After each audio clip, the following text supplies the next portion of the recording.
Apakah kamu pernah bertanya-tanya apakah di dalam pikiranmu sendiri bisa ada dua kesadaran yang terpisah?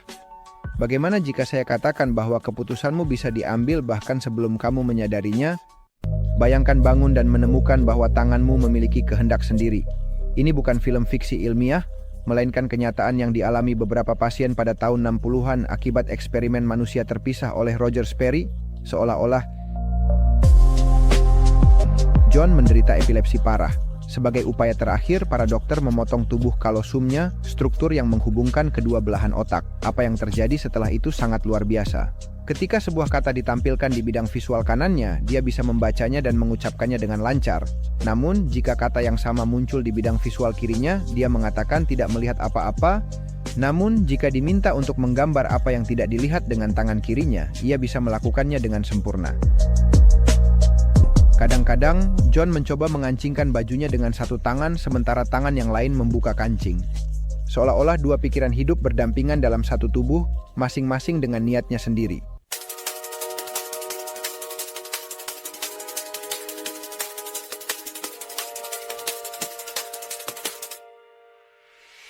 Apa yang kita pelajari dari ini tentang kesadaran? Eksperimen-eksperimen ini mengungkapkan bahwa, dalam arti tertentu, kedua belahan otak dapat berfungsi sebagai entitas yang hampir independen. Jika tubuh kayos utuh, kedua belahan otak ini berkomunikasi dan bekerja sama dengan efisien sehingga kita tidak pernah menyadari independensinya. Tetapi ketika mereka dipisahkan, tampaknya ada dua pikiran yang bekerja dalam satu orang yang sama. Sekarang bayangkan bahwa keputusanmu sudah diambil oleh otakmu sebelum kamu menyadarinya. Kedengarannya mengganggu, bukan? Ini adalah tepatnya apa yang diungkapkan oleh eksperimen Benjamin Libet pada tahun 1983.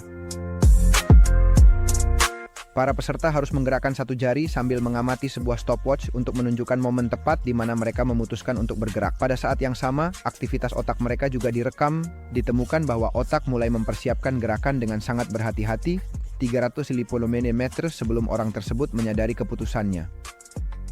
Eksperimen Benjamin Libet menyarankan bahwa perasaan kita akan kehendak bebas mungkin hanya sebuah ilusi.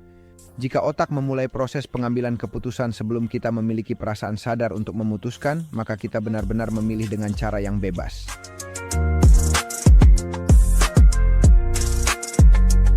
Studi-studi terbaru telah mencoba untuk mereplikasi dan memperluas temuan Benjamin Libet dengan menggunakan teknik neuroimaging yang lebih canggih. Beberapa telah mengonfirmasi adanya pergeseran temporal, sementara yang lain mempertanyakan interpretasi bahwa otak mengambil keputusan sendiri.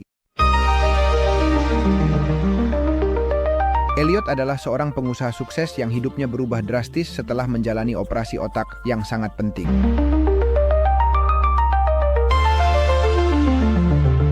Elliot sangat cerdas, ya, namun setelah tumor otaknya diangkat, sesuatu berubah. Meskipun ia dapat berpikir secara logis dan menjawab pertanyaan kompleks, Elliot kehilangan kemampuan untuk mengambil keputusan dalam hidupnya.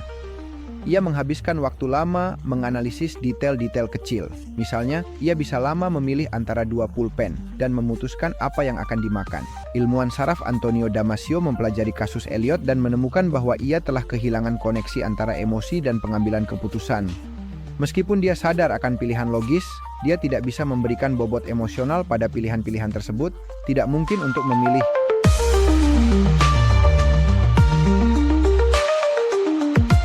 Kasus ini menunjukkan bahwa emosi bukanlah penghalang bagi akal, melainkan bagian esensial darinya. Tanpa emosi, pengambilan keputusan menjadi hampir tidak mungkin karena tidak dapat memberikan nilai pada pilihan-pilihan. Bayangkan tidak bisa mengenali wajah orang-orang yang kamu cintai, bahkan wajah istri kamu sendiri. Ini adalah kisah Dr. P yang didokumentasikan oleh ahli saraf Oliver Sacks dalam bukunya Pria yang Mengira Istrinya Adalah Topi. Dr. P adalah seorang profesor musik yang berbakat. Pada pandangan pertama, dia tampak sepenuhnya normal, namun ia mulai menunjukkan perilaku yang aneh. Ia tidak dapat mengenali objek dan orang secara visual, meskipun penglihatannya secara fisik sempurna. Selama konsultasi, Dr. P melihat istrinya dan, alih-alih mengenalnya sebagai seorang individu, ia mencoba membawanya ke kepalanya seperti topinya. P membuat kita mempertanyakan seberapa banyak dari realitas kita dibangun oleh pikiran kita. Tahukah kamu bahwa mendengarkan nama kita sendiri mengaktifkan area spesifik di otak yang terkait dengan autoreferensi dan pemrosesan emosional? Menariknya, studi menunjukkan bahwa itu adalah kata yang paling kita suka dengar dari seluruh bahasa dan, sangat penting, dalam kehidupan kita, Selain orang cenderung memiliki afinitas terhadap hal-hal yang terdengar seperti nama mereka sendiri. Misalnya, orang bernama Dennis lebih mungkin menjadi dokter gigi, gajah, burung beo, lumba-lumba, simpanse, tidak hanya memiliki nama sendiri, tetapi juga menggunakannya untuk saling memanggil. Mereka bahkan memiliki dialek regional.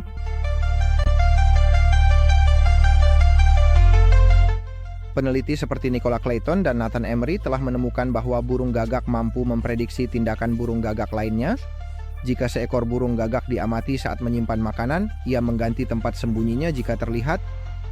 Selain itu, burung gagak yang sebelumnya telah mencuri makanan dari burung gagak lain menjadi lebih berhati-hati. Artinya mereka dapat menempatkan diri mereka pada posisi orang lain. Dalam studi dengan monyet rhesus, ditemukan bahwa mereka dapat mengevaluasi pengetahuan mereka sendiri. Monyet sering memilih untuk tidak melakukan taruhan jika mereka merasa bahwa jawaban mereka tidak benar, menunjukkan bahwa mereka sadar akan kepastian atau ketidakpastian dari pengetahuan mereka.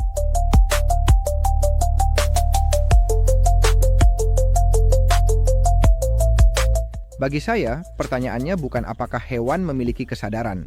Pertanyaan sebenarnya adalah pada titik mana kita menganggap bahwa suatu makhluk terlalu sederhana untuk tidak memiliki kesadaran. Teori simulasi prediktif ini menyarankan bahwa otak secara konstan menciptakan simulasi internal tentang dunia dan membandingkannya dengan informasi sensorik yang masuk. Pada dasarnya, kita hidup dalam halusinasi yang terkontrol yang membantu kita menginterpretasikan lingkungan.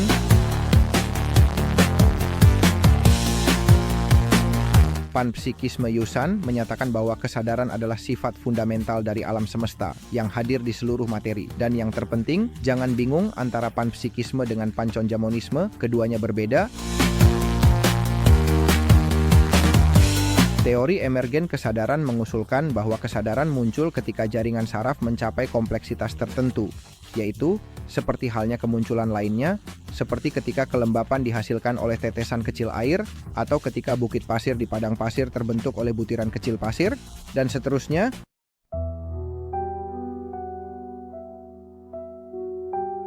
Sekarang mari kita masuk ke ranah mesin. Apakah kecerdasan buatan bisa memiliki kesadaran? Selama Natal yang lalu, saya memperhatikan bahwa ChatGPT tampak lebih malas dari biasanya.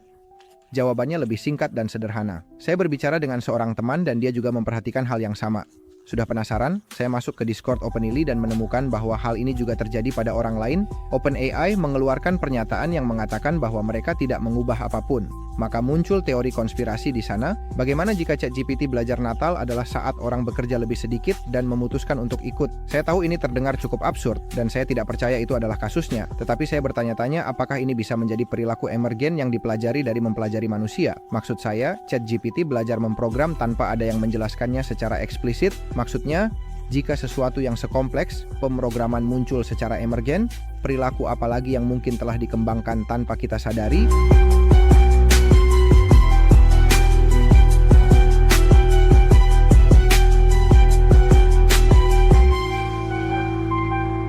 Ya, saya juga kadang merasa bahwa AI mempermainkan saya, bahwa ia keras kepala, seolah-olah memberikan informasi yang salah dengan sengaja.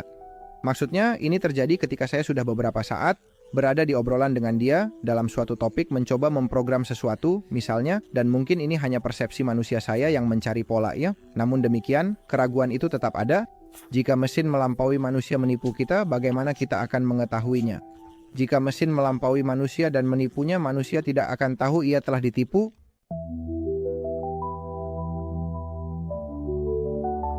Ada studi yang menunjukkan bahwa kekurangan bahasa selama tahun-tahun awal kehidupan dapat memiliki efek negatif yang parah pada perkembangan kognitif. Yusan, kamu berpikir dalam bahasamu. Jika bahasamu adalah bahasa isyarat karena kamu tuli, maka kamu akan memikirkan bahasa isyarat. Kita tidak tahu apakah kesadaran adalah fenomena yang muncul, mungkin bahkan bukan dari otak atau neuron, tetapi hanya dari bahasa. Dan mesin sekarang bisa berbicara. Ini adalah perilaku emergen dari bahasa, ini juga merupakan sesuatu yang dicari. Tapi saya rasa tidak ada ilmuwan yang akan memberitahumu 5 tahun yang lalu bahwa dalam 5 tahun mesin bisa berbicara. Dan disinilah kita juga patut dicatat bahwa dapat terjadi disolusi ego saat mengonsumsi obat-obatan tertentu dengan privasi sensorik. Atau jika bagian tertentu dari otak distimulasi secara elektrik. Ini dapat menyebabkan kita merasakan diri kita di luar tubuh, sehingga kita berhenti merasakan tubuh, perjalanan astral, dan hal-hal mistis atau ekstrakorporal lainnya. Terakhir, saya juga merasa penasaran dengan alur pemikiran tersebut. Kita selalu memiliki benang pemikiran yang aktif dalam bahasa kita yang tidak bisa dimatikan. Terkadang kita ingin mematikannya saat kita tidur dan hal-hal seperti itu, tetapi kita tidak bisa. Dan saya bertanya-tanya, jika kita mematikan benang itu, apakah kita masih akan sadar?